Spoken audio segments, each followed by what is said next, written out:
ஒருத்தருடைய ஜாதகத்தில் 7ஆம் இடத்தை வச்சு தான் அவருக்கு வாழ்க்கை துணை அமையும் அப்படின்றது தான் கணக்கு. அதனால தான் பொருத்தம் பார்க்குறதுலாம் தேவையில்லைன்னு நான் சொல்லுவேன். 7ஆம் இடத்தோட அமைப்புப்படி தான் நமக்கு வரன் அமையும்.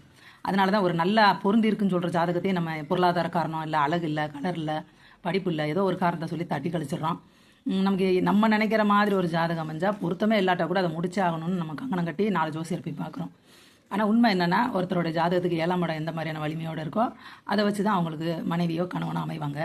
திருமணம் அப்படின்ற ஒரு விஷயம் ஜாதகத்தில் கிடையாது. ஜோதிடம் அப்படின்ற அந்த ஏரியாக்குள்ளே திருமணம் அப்படின்னு ஒன்று கிடையாது. அதெல்லாம் வந்து சம்பிரதாயம்.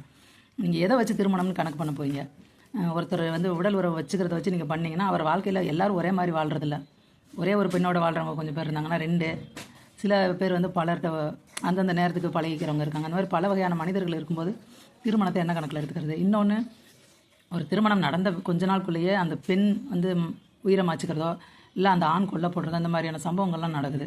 அப்போ நம்ம பொருத்தம் பார்க்கும்போது கண்டிப்பாக அந்த விஷயம் தெரியும். எதிர்காலத்தை சொல்கிறதுக்கு தான் ஜோசியம்னு வரும்போது ஒரு பெண்ணோட வாழ்க்கையில் அடுத்து என்ன நடக்க போகுது, அந்த ஆணோட வாழ்க்கையில் என்ன நடக்க போகுதுன்றதையும் அந்த ஜோசியர் சொல்லியே ஆகணும். அதுலேருந்து தப்பிக்கவே முடியாது. நடந்த பின்னாடி உட்காந்து அந்த ஜாதகத்தை ஆராய்ச்சி பண்ணுறது அது சரிப்படலை. அது வந்து நம்மளாம் சப்பக்கட்டு கட்டிக்கலாம், என்ன வேணால் சொல்லிக்கலாம். முன்னாடி சொன்னால் மட்டும்தான் கரெக்டு. அப்போ ஒரு திருமண பொருத்தம் பார்க்கும்போதே அந்த கல்யாணத்தினால அவருக்கு வந்து உயிருக்கே ஆபத்தாக போகுது அப்படின்னு கூட தெரியாமல் இருக்குமா அப்படின்றது என்னோட கேள்வி. அதனால திருமணம் அப்படின்ற ஒரு சம்பிரதாயமான விஷயம் ஜோதிடத்துக்குள்ளே கிடையவே கிடையாது. அது மாதிரி ஒருத்தருடைய சுகபோகம் பற்றி சுகபோகம் அதிகமாக இருக்கும் கம்மியாக இருக்கும்னு பார்க்கலாமே தவிர அது என்ன மாதிரியான சுகபோகம்ன்றதை நம்ம ஊர்ஜிதம் பண்ண முடியாது. படுக்கறைய சுகபோகமாக, தின்றதா, உடுத்திக்கிறதா, ஊராக சுற்றுறதா, என்ன மாதிரின்னு சொல்லி நம்மளால் நிர்ணயம் பண்ண முடியாது. இது மாதம்பட்டி ரங்கராஜ் அவர்களோட ஜாதகம். இதில் வந்து 7ஆம் இடத்துல 7ஆம் இடம்ன்றது வாழ்க்கை துணை மட்டுமில்ல, நண்பர்கள் அப்படின்றதும் உண்டு. 7ல் வந்து சந்திரன் இருக்குது. சந்திரன் வந்து பலவீனமாக இருக்குது. சந்திரன் வந்து தைரிய வீரியாதிபதி, அது வந்து பலவீனமாக இருக்குது. அவரோட லக்னாதிபதி சுக்கிரன் வந்து 12ல் மறைஞ்சிருச்சு. 12 கூட ஒரு 12லே இருக்கார். அப்போ அதையும் பார்த்துக்கோங்க. சனி வந்து உச்சமாக இருக்கனால அவர் தொழிலில் சிறப்போடு இருக்கார்.